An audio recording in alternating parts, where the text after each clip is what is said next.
Salut à tous, on se retrouve pour le deuxième épisode en Corée du Sud. Si vous n'avez pas vu le premier, je vous mets le petit lien en haut, comme ça vous allez voir, c'était à Busan. Et donc là on est juste au-dessus de Busan, on est à Gyeongju. Oui, c'est un village assez connu pour son histoire. Et aussi il y a plein de maisons traditionnelles, des hanok. Et justement cette première nuit on va dormir dans un hanok. Bon, je fais ça qu'une seule nuit parce que bon, ça coûte quand même plus cher que le reste des logements. Donc après on ira dormir en dortoir. Mais comme ça on pourra passer au moins une nuit en hanok. On va voir un peu ce que ça donne. Vraiment un truc de dingue là, on vient d'arriver. Attends, je vais vous montrer vite fait l'extérieur. Je vous ferai un tour plus rapide et un peu plus précis après. Regardez ça. Oh. Donc là on est à l'intérieur, on a laissé nos chaussures. Sol chauffant. Bon après c'est vraiment tous les trucs basiques quoi. Bon, faut que je sache comment poser un futon, j'ai jamais fait ça de ma vie, mais on va apprendre. Et puis là, petite douche, très plaisante. Ben les gars, c'est populaire de fou cette ville, hein. Je savais pas qu'il y avait autant de monde. Regardez-moi ça, il y a plus de monde qu'à Busan. Et surtout la différence, c'est la différence de population. Que des jeunes, il y a que des jeunes, il y a des vieux aussi, mais il y a beaucoup de jeunes. Alors qu'à Busan, il y avait une tonne de vieux, c'était... de personnes âgées, parlons poliment. Mais oui, il y avait beaucoup de personnes âgées, donc je me disais, oui, ça se voit que la Corée est un pays vieillissant. Par contre, ici, il y a vraiment une tonne de jeunes. On vient d'arriver au Tumuni Park. Alors, qu'est-ce que c'est? En bref, en l'an 1000 avant Jésus-Christ, il y avait un peuple en Corée du Sud qui s'appelait les Silla, ou un truc du genre. Et en bref, pour enterrer leurs morts, ils créaient des collines comme ça de pierre. Et ils y enterraient les défunts. En fonction du rôle de la personne dans, on va dire, la tribu, dans le royaume, la colline était plus ou moins grande. Donc comme vous pouvez le comprendre, les plus grandes sont celles avec le roi et la reine. Je sais pas si vous pouvez le voir sur le panneau, mais du coup interdit de monter sur les montagnes, sur les tombes. Ah oui, parce que c'est vrai qu'en fait c'est des tombes. Maintenant que j'y pense, ce sont des tombes mais en très grand. Donc interdit d'aller sur les tombes, sinon 20 millions de won d'amende ou 2 ans de prison. Donc clairement à éviter. Est-ce que vous connaissez ça les gars? Ça ouais, c'est un petit sachet pour chauffer les mains là. Ça tient du coup environ entre 18 et 24 heures. Vous avez juste à le malaxer un petit peu comme ça et après ça chauffe pendant toute une journée.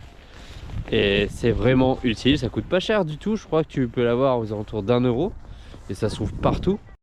Et donc pourquoi je vous parle de ça? C'est parce que je voulais remercier tout particulièrement une fille qui s'appelle Eunjin. Désolé pour la prononciation, je pense qu'elle est catastrophique. Peut-être Eunjin. Mais en tout cas qui m'a fait découvrir Busan hier. Les différentes cultures locales, certains endroits à visiter. Et aussi la nourriture, très important la nourriture. Et qui a été très gentille avec moi et qui en même temps m'a fait ce petit cadeau. Elle m'en a offert quelques-uns et elle m'a aussi offert un médicament pour le rhume parce que je voulais pas que je tombe malade pendant mon voyage en Corée. Et du coup je voulais la remercier vraiment, même si je pense qu'elle passera peut-être par la vidéo mais elle comprendra pas. Mais en tout cas oui, c'était très gentil de sa part et grâce à elle j'ai une super expérience de Busan maintenant. Les gars, on va finalement tester ce truc, donc le Tenwon Red. Alors franchement c'est bon. Après que ça soit populaire à cause du goût, peut-être pas quand même. Non, quoique je sais pas. Bon, du coup on est au dernier endroit de la journée. J'ai oublié le nom de l'endroit. Juste pour information, l'entrée pour les adultes ça coûte 3000 won. Donc l'équivalent de 2 euros, un tout petit peu plus que 2 euros. Et voilà quoi, ça ferme. Les horaires d'ouverture sont assez longs, hein, quoi. Vous pouvez rentrer jusqu'à 21h30 et la fermeture est à 22h. Voici le modèle de base. Comme c'est écrit, c'est un modèle 1/50e. Et puis ça a été fait sur les recherches qu'ils ont pu mener et les différents éléments qui ont été restaurés. Il y a trois je crois, éléments qui ont été restaurés, si j'ai regardé vite fait. Et du coup c'est pas mal du tout. Alors après je ne sais pas franchement, ça a l'air d'être un palace, mais c'est le nom de toute façon, c'est un palace. Mais après de quelle époque, pour qui et tout ça, j'en ai aucune idée. Et là je suis en train de me dire qu'il y a vraiment très belles photos à prendre ici. Incroyable. Ouais. Bon, c'est la fin de la visite du parc. Franchement c'est très beau. Par contre je ne m'attendais pas si autant de personnes. Et je pense qu'il y a plus de personnes la nuit que le jour. parce que franchement avec les reflets sur l'eau et tout ça, ça rend vraiment pas mal. Là il commence vraiment à faire froid, donc on va essayer de prendre le bus pour rentrer sur la zone principale et aller se manger quelque chose. J'avoue que je sais pas encore quoi. J'ai bien envie de partir sur un ramen, je sais ce n'est pas une spécialité coréenne, mais j'adore les ramen et des fois j'ai une petite envie de ramen quoi. En France je m'en faisais rarement, mais depuis que je suis en Asie c'est au moins un ramen tous les 2 semaines quoi, ça me paraît normal. Bon finalement j'ai pas trouvé de ramen, ou plutôt tout était fermé parce qu'à partir de 20 h tout est fermé ici. Le seul truc que j'ai réussi à trouver c'est une pizza et franchement je suis assez surpris, je pensais que ça allait être mauvais parce que bon, on est en Corée du Sud quoi, la pizza c'est pas leur spécialité. Mais franchement j'ai pris la spécialité du chef, moi en vrai c'est mettre tout dessus. Mais la pâte est plutôt bonne, tout est plutôt bon, les aliments sont de qualité. Donc franchement si la pizza vous manque et que vous êtes en Corée du Sud depuis un moment et que vous passez par ici, je vous conseille d'y aller, ça s'appelle 987. Deuxième jour les gars, et aujourd'hui on s'est un petit peu éloigné de la ville pour arriver au temple Bulguksa. Et on va faire ça et la grotte de Seo quelque chose. C'est pas ce qui paraît, il faut venir voir ça, du coup nous on vient voir. Donc voici à quoi ressemble la map. Ça a l'air vraiment géant. Donc de ce qui est écrit, ça a été construit aux alentours de 751 par le Premier ministre, en tout cas ça avait été dirigé par le Premier ministre. C'était le même peuple que le peuple qu'on a vu hier, donc le peuple des Silla. Et donc voilà, ça a été construit en 1593 environ, ça a été détruit par les Japonais pendant l'invasion. Et ça a été brûlé et tout. Et aux alentours de 1990, quelque chose comme ça, ils ont fini la restauration totale.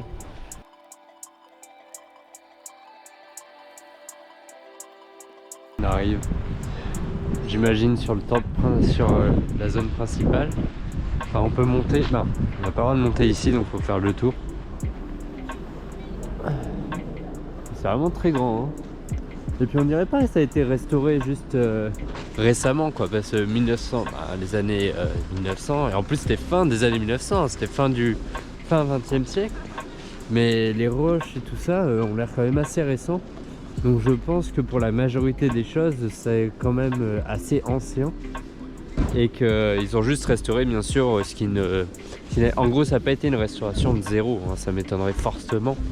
Parce que il y a quand même des choses qui paraissent très très anciennes.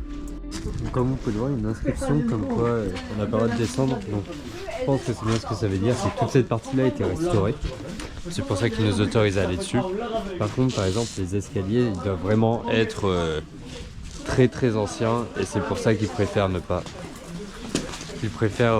laisser les personnes y toucher, parce que c'est de la protection, quoi. Protection culturelle.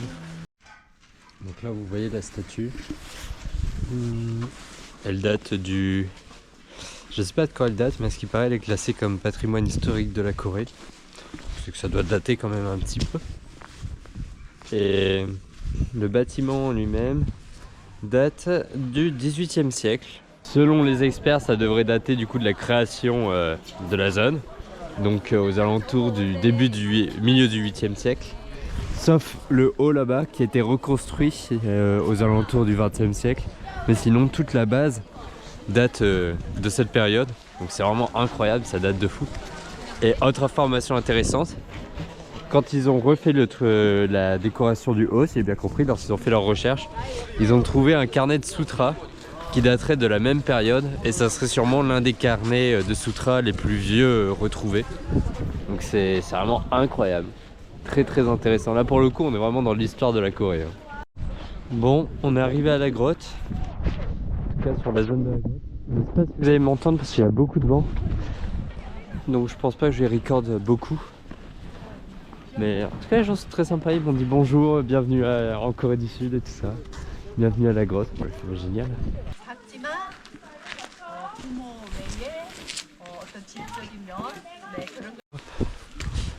Bon, du coup je viens de lire un petit peu la description. Ça a été conçu pendant la même période et par les mêmes personnes finalement que le premier temple qu'on a vu aujourd'hui. Donc aux alentours du milieu du 8e siècle. Et à ce qui paraît c'est vraiment le prime de l'art l'art de cette culture, je veux dire l'art de ce peuple en tout cas. Et en 1995, ça a été classé en tant que patrimoine mondial de l'UNESCO, donc c'est que c'est vraiment un truc très très important historiquement. C'est plutôt bien qu'on ait pu venir. En plus c'est bien, comme ça on a vu de la neige.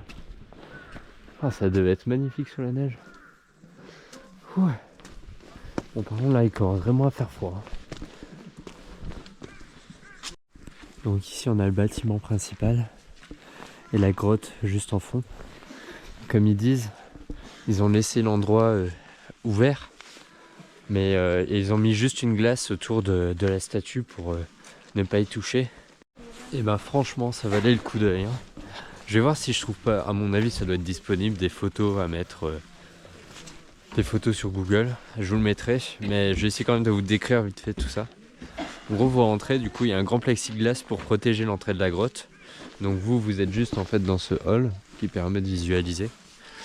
Et qu'est-ce qu'il y a dans la grotte? Du coup vous avez une grande statue de Bouddha en pierre. Les murs sont aussi gravés, on va dire qu'il y a des sculptures murales. Je pense que c'est ce on pourrait décrire ça comme ça, de différents éléments du bouddhisme. Et c'est vraiment très très impressionnant, très très beau. Bon, du coup on va terminer la vidéo ici. On est bien rentré, on a fait la petite visite du dortoir. C'est bien, c'est que je suis tout seul. Et puis on est allé se manger un petit ramen comme je vous l'avais promis hier, qui était vraiment bon, donc je suis assez content. Mais en plus c'était un petit peu épicé. Bon, de toute façon tu vas me dire, tu m'étonnes, hein. En Corée tout ce que tu veux manger c'est épicé. Donc voilà, et du coup bah là on va rentrer tranquillement, on va se coucher. Et puis on se retrouve demain en direct de notre petit dortoir pour la nuit. On a la chance d'être solo, petite pièce juste pour nous. À mon avis c'est parce que je suis famous, donc ils se sont dit bon, faut lui laisser la zone tout entière. En fait c'est ça, vous remarquez, premier dortoir à premier logement à Busan, ils ont fait bon vas-y on t'upgrade. Ici ils me disent mec t'as 4 lits pour toi, mais qu'est-ce qui se passe? Est-ce que je suis devenu famous et en fait j'étais pas au courant, ou est-ce que je suis juste chatard? Moi je partirais plus sur le famous quand même. Bon sinon pendant ce temps on est en train de monter la petite vidéo à Busan. Bon, en fait elle est beaucoup moins longue que ce que je pensais, hein, vu que j'avais fait pas mal de réduction de vidéos et tout ça. C'est vrai qu'en fait il y a plein d'endroits, tu vois, je filme à la plage, mais je fais pas grand chose à la plage, donc qu'est-ce que tu veux que je montre? Pas grand chose. Donc finalement on arrive sur un petit 18 minutes, un truc du genre, c'est très bien 18 minutes.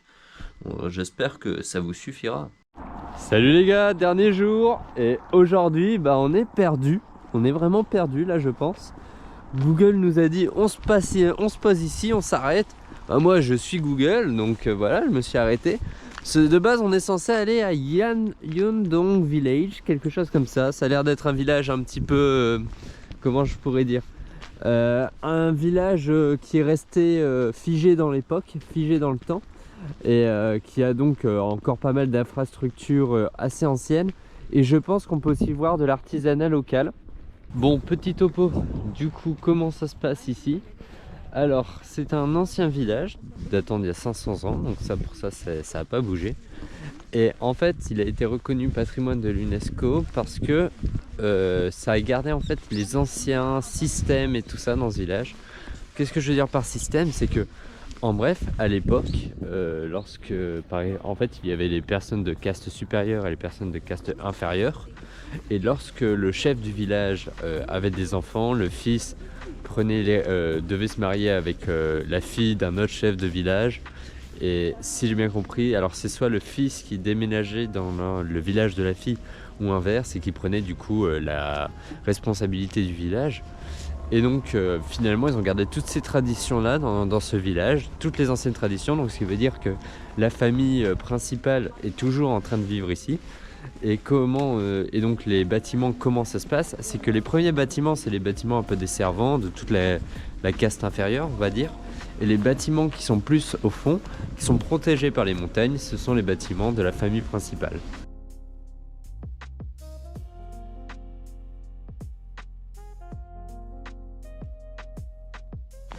C'est vraiment impressionnant d'être dans un type de village comme ça et qui a encore, on va dire habité, hein, que vraiment il y a de la vie ici. Et c'est très bizarre parce que t'as vraiment l'impression de retomber 300, 400 ans en arrière. Bon là pour le coup 500 ans. Mais bien entendu, il y a il y a plein d'éléments de technologie. En fait ils vivent comme les personnes, je pense, dans le reste de la Corée. C'est juste qu'ils ont encore certaines traditions qui fait que il y a encore des choses qui perdurent. Comme bon, le type de maison bien entendu. J'imagine que par exemple pour les toits, ça doit être de la chaume ou un truc du genre. Ils doivent les changer régulièrement. Et puis pareil, comme vous pouvez le voir, il y a encore beaucoup d'éléments de culture et tout ça. Donc c'est beaucoup de paysans. On a l'air d'avoir accès au bâtiment principal ici. Enfin accès, je pense pas qu'on puisse rentrer quand même. En tout cas on peut aller jusque devant la porte. En tout cas il y a de la monte, hein.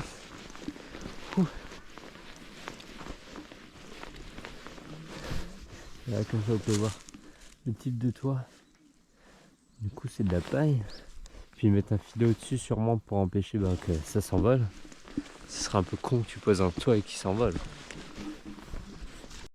Là comme vous pouvez le voir on peut monter. Mais bon il y a un bambou pour dire bon les frérots faut pas aller plus loin. Ça reste une propriété privée quoi. Comme si tu t'incrustais chez les gens. Mais vous voyez c'est vraiment déjà beaucoup plus grand. Un terrain beaucoup plus grand aussi. Et oui, le type de bâtiment est complètement différent. Alors je ne sais pas du tout les gars, mais si ça vous intéresse, vous pouvez vous pouvez réserver un Airbnb ici. Donc ça peut être sympa pour une nuit. Enfin bon, vous êtes très loin de tout, hein, donc c'est vraiment juste pour l'expérience. Faut pas vous dire que vous allez faire de la fête au soir ou un truc du genre, parce qu'il n'y a vraiment rien à faire autour. Mais bon, je pense que pour une expérience, ça peut être sympa. On arrive sur la dernière grande propriété. C'est la propriété d'un officiel, un politique, un truc du gouvernement. Mais à l'époque, pour être officiel, il fallait vraiment être très très intelligent. Et cet homme était nommé le vertueux, pur et vertueux. En fait, c'est le même homme qu'on avait vu dans la maison principale. Donc peut-être qu'il est né là-bas et qu'après il est venu vivre ici. J'avoue que j'ai pas très bien suivi. Faites attention, vous mettez les pieds les gars, sinon... Wow. Mais je l'avais pas vue celle-là.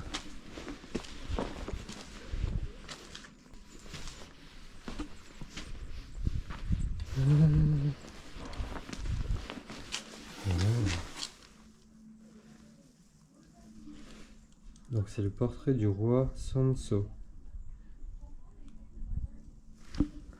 Ceci c'est un calligraphe. Il était aussi calligraphe.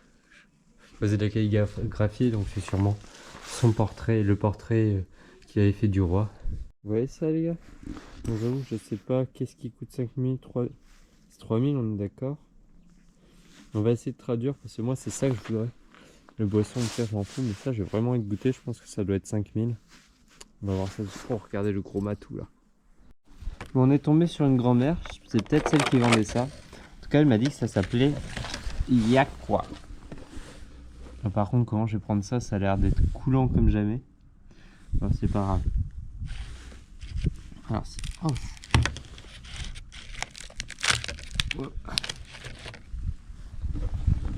Goûtons ça.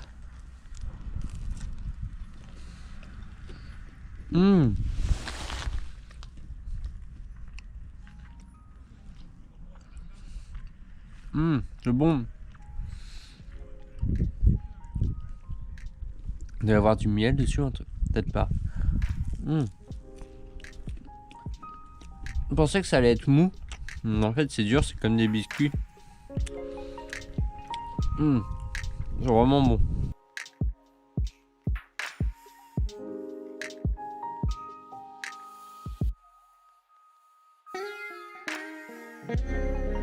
Bon les gars, on est enfin arrivé au resto.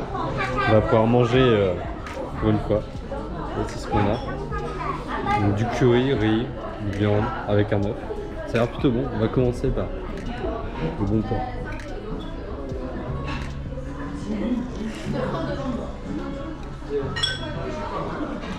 Très très bon. Et le curry est succulent les gars. Bon, restaurant fini. Alors mon avis, c'était bon. Franchement, rien à dire. Par contre, j'ai une question pour tous les gens qui connaissent bien la Corée. On m'a toujours dit oui, la Corée c'est pas cher et tout ça, vous pouvez manger pour rien. Mais je suis désolé, depuis que je suis ici, je trouve que la bouffe c'est grave cher. Hein. Après, grave cher, comparé à la France ça va. Mais pour l'instant, depuis que je suis ici, j'ai eu qu'un repas qui était en dessous des 8000 won on va dire, donc en dessous des 6 euros. Sinon tout est au-dessus et le repas en dessous c'était un bulgogi, il me semble, ouais c'est ça. Je suis plus sûr. Qui était très bon, il n'y a pas à dire. Mais sinon tout le reste je paye toujours au moins 10 000 quoi, 10 000, 11 000. Là c'était bientôt 14 000. En vrai je trouve ça plutôt cher. Comme je dis, si on compare avec d'autres pays, par exemple avec Taïwan, j'arrivais tout le temps à manger en dessous des 3 euros quoi. 3 voire 4 euros au grand max. Et puis surtout, t'as faim après. Hein. Là clairement ça m'a pas rassasié, hein. J'aurais pu en manger 3-4 des comme ça. Donc tu m'étonnes que les Coréens, ils sont pas gros. Si tu manges comme ça, moi aussi je serais pas gros. Donc tu vas me dire je suis déjà pas gros. Donc t'imagines, si je mange que comme ça, mais je vais finir à 10 kilos, hein. Les prises de masse c'est terminé. Oh le truc de fou, regardez ici un petit passage, les gens ils viennent là. Bon, ils doivent faire attention de pas tomber et ils prennent des photos. Oh incroyable, incroyable, on va faire ça tout de suite. Bon, petit passage. En tout cas on notera que c'est encore la fille de Poussane qui nous a parlé de cet endroit. C'est vraiment une fille en or. Hop. Hop. Bah, franchement si on n'avait pas vu ça, ça aurait été triste. Hein. Allez, on fait attention où on met les pieds. Et là, regardez-moi ça, c'est une dinguerie.